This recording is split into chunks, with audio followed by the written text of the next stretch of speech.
Hello, my name is Sarah Park. Everyone's ready, I'll begin now. My name is Sarah Park, and I'm a junior at Clark High School. I am also president of Gen Z for Green, a 501c4 nonprofit organization that brings attention to the climate crisis. I also am, ironically, Nevada Future Business Leaders of America's VP of Media, which will be discussed further in this agenda. Now, I am speaking because my future, our future, is at stake. In fact, over 10 individuals came united under Gen Z for Green to show their support. We cannot sacrifice wasting another moment lollygagging about this issue, of course, this issue being climate change. I commend CCSD for making the switch from styrofoam to biodegradable lunch trays, but that is just the beginning. It simply isn't enough. I emailed all of the CCSD trustees a few weeks ago concerning a climate resolution influenced by Schools for Climate Action, and Trustee Evelyn Garcia Morales responded saying that we could revisit this matter in the future due to the tumultuousness of COVID. And I thank Trustee Garcia Morales for responding to my inquiry.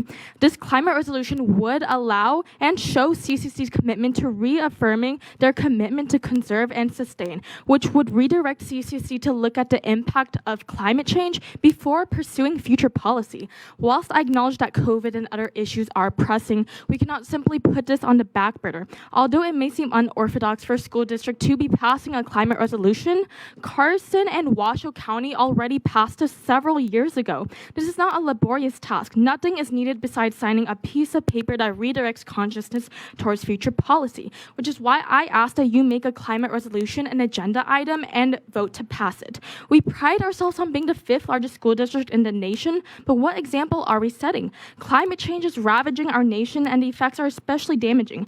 In retrospect, this is not a big ask. It is an undeniable, simple resolution that would make a considerable influence towards our future, and especially ensuring a better, brighter future for the students of CCSD.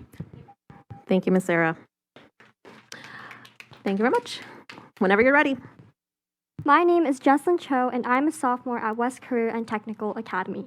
I serve as treasurer of Gen Z for Green, a nonprofit organization that works to mitigate the climate crisis.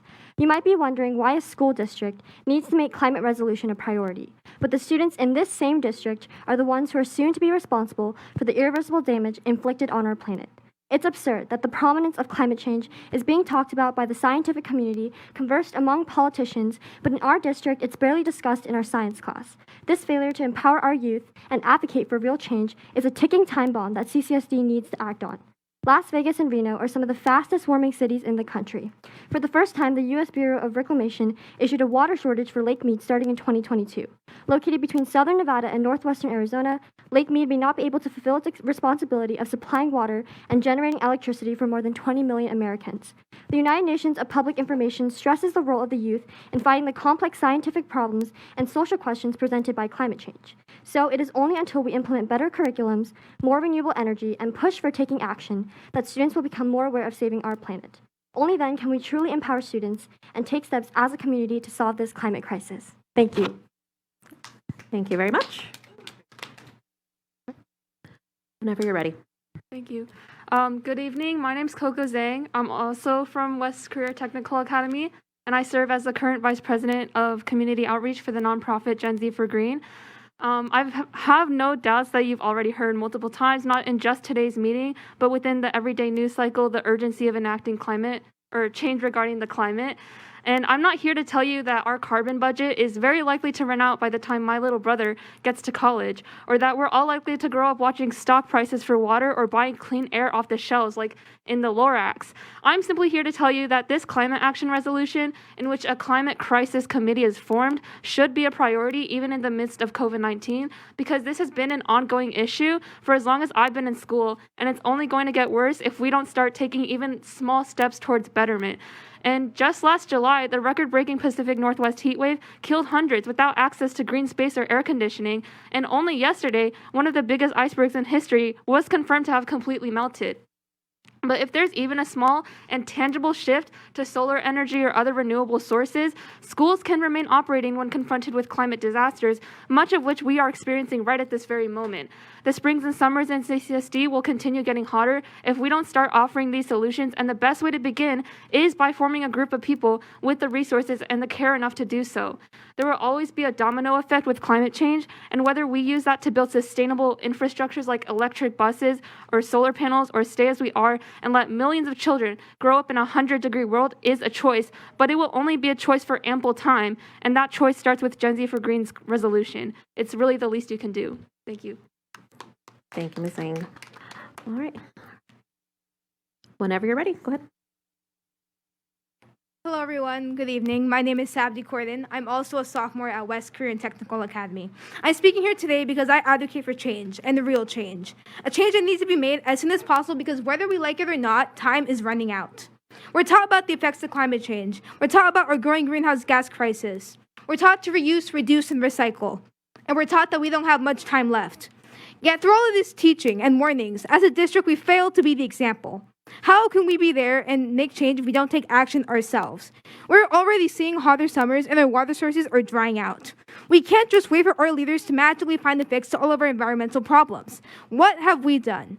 What have we done as a community to resolve this issue? Ladies and gentlemen, the world we're ruining will only be passed down to the younger generation, to us, to your children.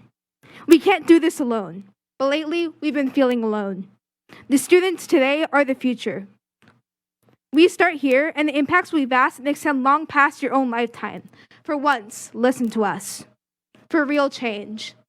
Thank you. Thank you, Ms. Corden. Whenever you're ready. Hi, good evening. I'm Marissa Ramirez Buckles, a senior at Clark High School, Vice President of Programming for Gen Z for Green. Do you mind just getting a little bit closer to the microphone so we can hear you? Sorry. Thank you. Am I allowed to start again? Or Sorry? Thank you. Oh, yeah, absolutely. Sorry about that. Hello, good evening. I'm Marissa Ramirez Buckles, a senior at Clark High School, Vice President of Programming for Gen Z for Green, and President of Clark's Youth Climate Action Coalition. As an example of the urgency and overwhelming emotion we feel regarding the climate crisis, I'd like to begin presenting an excerpt from a poem that I wrote about the climate crisis called Star-Spangled Iniquity.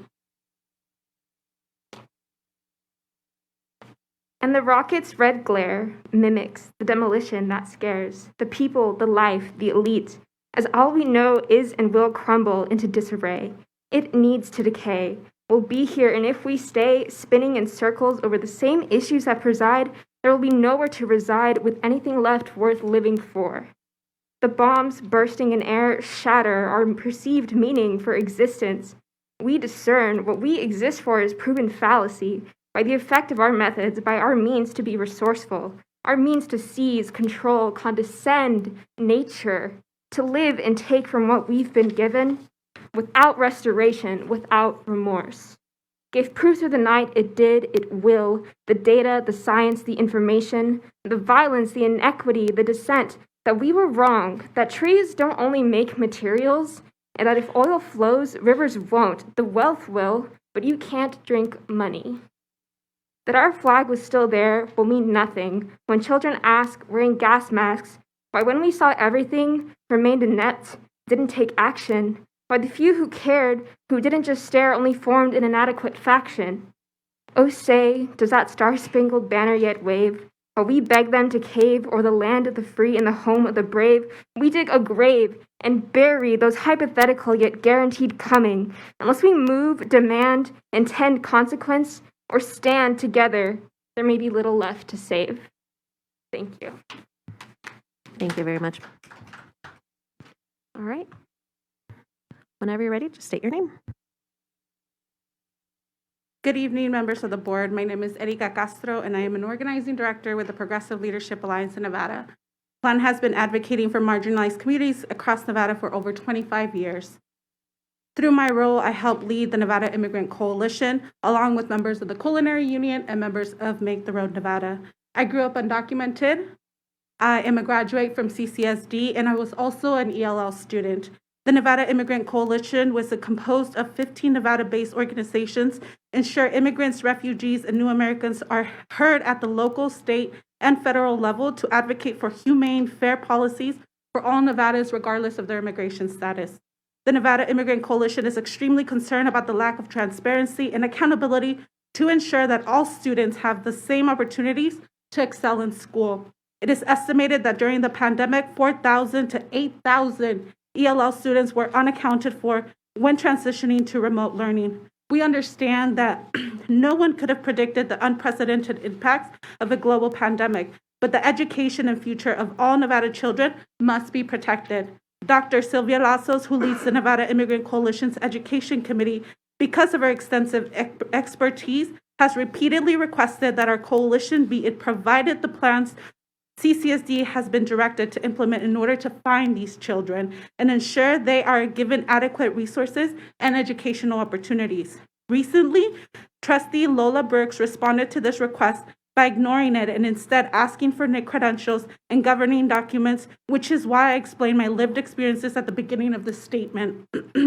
The lack of acknowledgement of our request by Trustee Brooks once again makes it clear that no effort is being made by some trustees to be transparent with the Nevada immigrant community or our coalition. Trustee Brooks' request is also inherently racist and exclusionary because it implies that